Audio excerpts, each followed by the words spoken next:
Hello प्यारे बच्चों। अब जैसा कि इससे पिछले वीडियो लेक्चर में हम लोग विधिवत इस बारे में चर्चा कर चुके हैं कि विलयन के अणुसंख्य गुणधर्म क्या होते हैं, क्या होती हैं कोलिगेटिव प्रॉपर्टीज। वहां पर हम लोगों ने बात किया था कि विलयन के ऐसे गुण जो अणुओं की संख्या पर निर्भर करते हैं उन्हें विलयन के अणुसंख्य गुणधर्म यानी कोलिगेटिव प्रॉपर्टीज कहा जाता है। उन्हीं अणुसंख्य गुणधर्मों के क्रम में हम लोगों ने पढ़ा था कि क्वथनांक का उन्नयन भी एक अणुसंख्य गुण है, एक कोलिगेटिव प्रॉपर्टी है।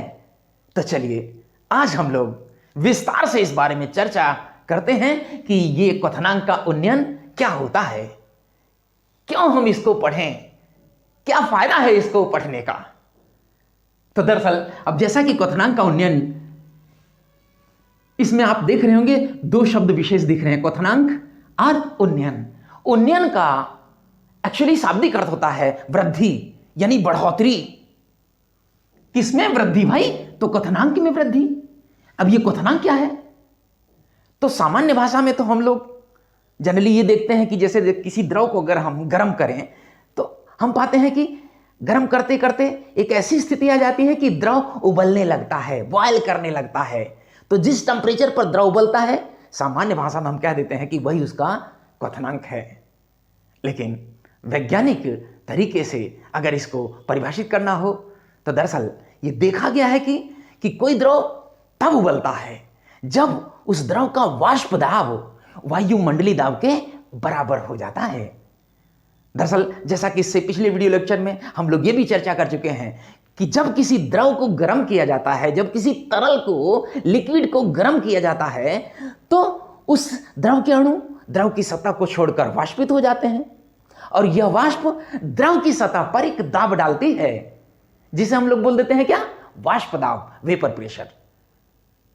और यह आपको ऑलरेडी मालूम है कि वायुमंडल हर वस्तु पर एक दबाव डाल रहा है जिसे हम लोग बोल देते हैं क्या? वायु दाब या वायुमंडलीय दाब।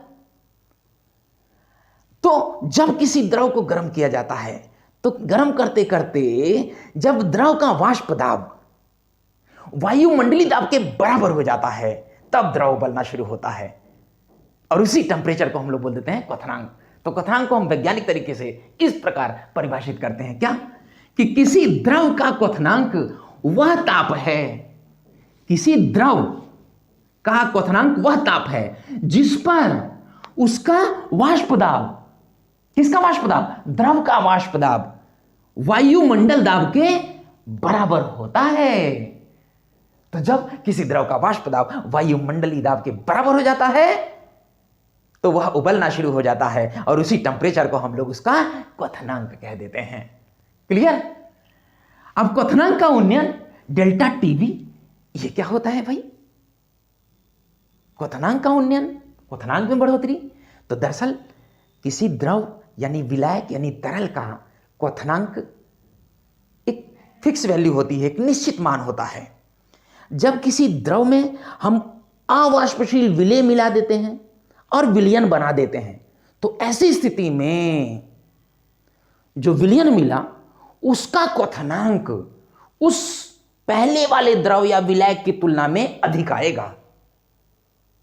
इसी को क्वथनांक में उन्नयन कहा जाता है। मतलब कि जब किसी द्रव या विलायक में अवाष्पशील विलेय मिलाकर विलयन बनाया जाता है तो उसके क्वथनांक में होने वाली वृद्धि को क्वथनांक में उन्नयन कहते हैं। मतलब विलायक की तुलना में विलयन का क्वथनांक ज्यादा आता है। क्यों ज्यादा आता है? तो दरअसल में विलायक में जब अवाष्पशील विलेय मिलाकर विलयन बना दिया जाता है तो विलयन के वाष्प दाब में कमी आ जाती है। तो इस विलयन का वाष्प दाब वायुमंडल दाब के बराबर करने के लिए अधिक टेम्परेचर देना पड़ेगा, अधिक गर्म करना पड़ेगा, यानी कि विलयन का क्वथनांक अधिक आता है विलायक की तुलना में। तो अब क्वथनांक में उन्नयन कितनी बढ़ोतरी हुई अगर हमें यह निकालना है तो विलयन का क्वथनांक ज्यादा है, विलायक का क्वथनांक कम है। तो विलयन के क्वथनांक में से विलायक का क्वथनांक घटा दीजिए, क्वथनांक में कितनी बढ़ोतरी हुई, कितनी वृद्धि हुई, यह पता चल जाएगा। मतलब क्वथनांक का उन्नयन डेल्टा टीबी बराबर होता है विलयन का क्वथनांक माइनस विलायक का क्वथनांक। क्लियर? यानी कि क्वथनांक का उन्नयन निकालना हो, जिसे कि हम प्राय डेल्टा टीबी से प्रदर्शित कर देते हैं, तो कैसे निकालेंगे? विलयन का क्वथनांक में से विलायक का क्वथनांक घटा देना है, माइनस कर देना है। क्लियर? तो आइए इसी क्रम में हम लोग आगे बढ़ते हुए एक बात जान लेते हैं कि क्वथनांक का उन्नयन तथा मोललता में संबंध क्या है। पहले इसको जान लें, तब इसका फायदा क्या है उसकी बात करते हैं। तो क्वथनांक में उन्नयन यानी एलिवेशन ऑफ बॉइलिंग पॉइंट तथा मोललता यानी मोलेलिटी में क्या संबंध है? तो मोललता या मोलेलिटी क्या होती है, इसके बारे में भी हम लोग इससे पिछले वीडियो लेक्चर में विधिवत चर्चा कर चुके हैं, जिसको अगर आप देखना चाहें तो आई बटन पर क्लिक करके आप उसको देख सकते हैं। प्रयोगों द्वारा दरअसल में यह देखा गया है कि क्वथनांक का उन्नयन जो होता है वह विलयन की मोललता यानी स्मॉल m के समानुपाती होता है। मतलब जैसे जैसे विलयन की मोललता बढ़ेगी उसका क्वथनांक में उन्नयन भी बढ़ जाता है। इसको हम ऐसे भी लिख सकते हैं, डेल्टा टीबी बराबर केबी इंटू स्मॉल m यानी मोलेलिटी मोललता। जब समानुपाती था बराबर करने के लिए एक स्थिरांक आता है, इस स्थिरांक को कहा जाता है मोलल उन्नयन स्थिरांक। केबी एक स्थिरांक है जिसे बोलते हैं मोलल उन्नयन स्थिरांक यानी मोलल एलिवेशन कांस्टेंट या एबुलियोस्कोपिक कांस्टेंट भी कहा जाता है इसको। इसका मात्रक होता है, इसकी जो यूनिट होती है इस केबी की, मोलल एलिवेशन कांस्टेंट की या एबुलियोस्कोपिक कांस्टेंट की क्या यूनिट है?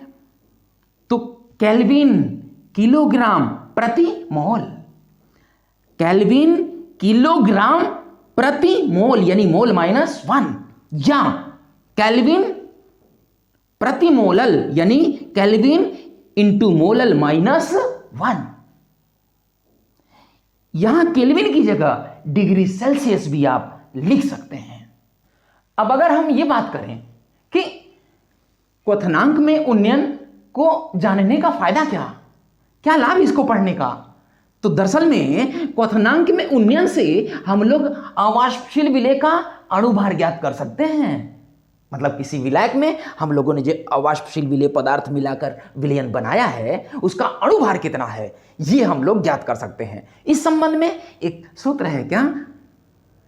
अणुभार स्मॉल m बराबर 1000 kb small w upon delta T into capital W, जहां स्मॉल m क्या है? अवाष्पशील विलेय का अणुभार मोलिकुलर वेट, और स्मॉल w क्या है? तो अवाष्पशील विलेय का ग्राम में भार। कैपिटल W ये क्या है?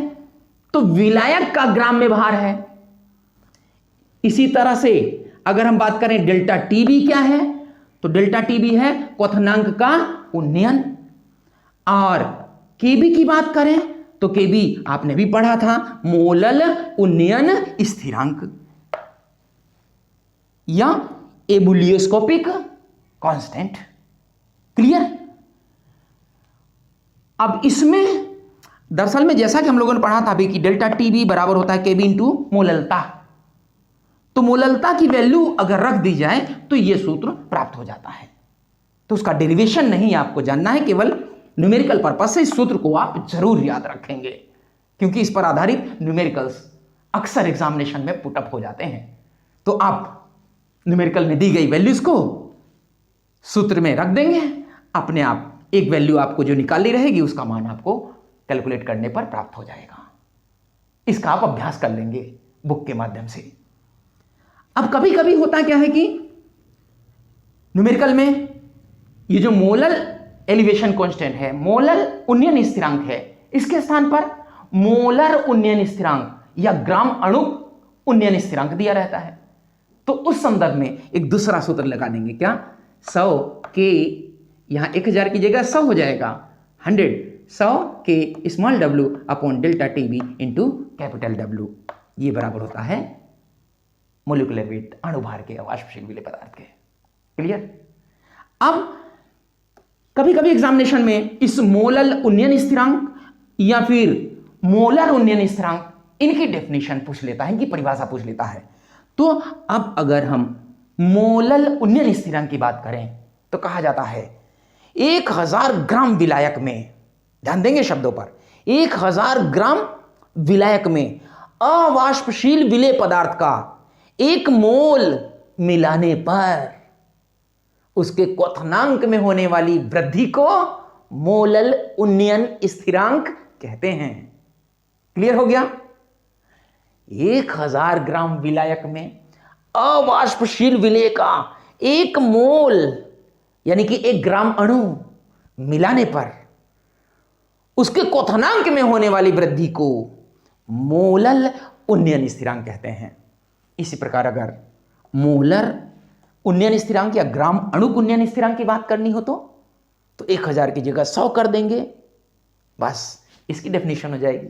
मतलब 100 ग्राम विलायक में अवाष्पशील विलेय का 1 मोल मिलाने पर उसके क्वथनांक में होने वाली वृद्धि को मोलर उन्नयन स्थिरांक अर्थात ग्राम अणुक उन्नयन स्थिरांक कहते हैं। क्लियर हो गया? तो अब इन पर आधारित आप एक्सरसाइज में से तमाम न्यूमेरिकल जो दिए हैं उनका अभ्यास करेंगे। अगर वीडियो अच्छी लगी हो तो इसको लाइक करें, अपने साथियों के साथ शेयर करें।